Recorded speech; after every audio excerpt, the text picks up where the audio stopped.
ఏం జరిగిందంటే 'Harihara Veeramallu' cinema pre release ఈవెంట్‌లో పవన్ కళ్యాణ్ మాట్లాడుతూ 'భీమ్లా నాయక్' సినిమా టైంలో రిలీజ్ టైంలో జగన్మోహన్ రెడ్డి సీఎంగా ఉన్నప్పుడు, ఆ ప్రభుత్వం ఉన్నప్పుడు తన సినిమాని టార్గెట్ చేస్తూ మిగతా సినిమా హీరోల టికెట్లు 100, 200 ఇట్లా పెంచుకునేటువంటి అవకాశాన్ని ఇచ్చి, తన సినిమాకి మాత్రం రూ. 10, రూ. 15 పల్లెటూరులో కొన్ని సింగిల్ స్క్రీన్స్‌లో ఇవ్వడం అని జరిగింది. చూసాం మనం కూడా నేల టికెట్ అంత చాలా తక్కువ ధరలకు అమ్మారు.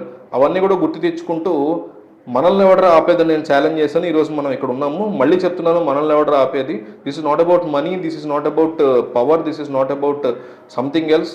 This is about dam guts, this is dam about courage, this is about dam audacity అంటూ ఆయన ఒక స్పీచ్ని, ఒక హైని ఇచ్చారు ఫ్యాన్స్కి. అది వైసీపీ అభిమానుల్ని హర్ట్ చేసింది. అదే అంతకంటే ముందు రఘురామకృష్ణరాజు మాట్లాడుతూ ఆంధ్రప్రదేశ్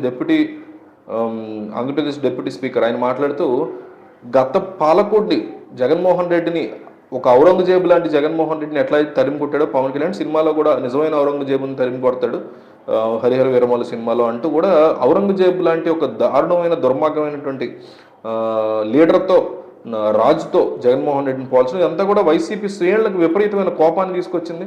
సో దానివల్ల రిలీజ్కి ముందు ఈ సినిమాని ఎట్టి పరిస్థితుల్లో బ్యాన్ చేస్తాం, బాయ్కాట్ చేస్తాం అంటూ బాయ్కాట్ HHMV 'హరిహర వీరమల్లు' అంటూ వాళ్ళు ట్రెండ్ చేస్తున్నారు. ట్విట్టర్ మొత్తం కూడా ఇది ట్రెండ్ అవుతుంది. ఈ ఫేస్బుక్, ఇన్స్టాగ్రామ్, యూట్యూబ్ అన్ని చోట్ల కూడా ట్రెండ్ అవుతుంది విపరీతంగా. ఈ మూవీని ఎట్టి పరిస్థితుల్లో మేము బ్యాన్ చేసి తీరుతాము, ఈ సినిమాకి ఎవరు వెళ్ళడానికి వీల్లేదు.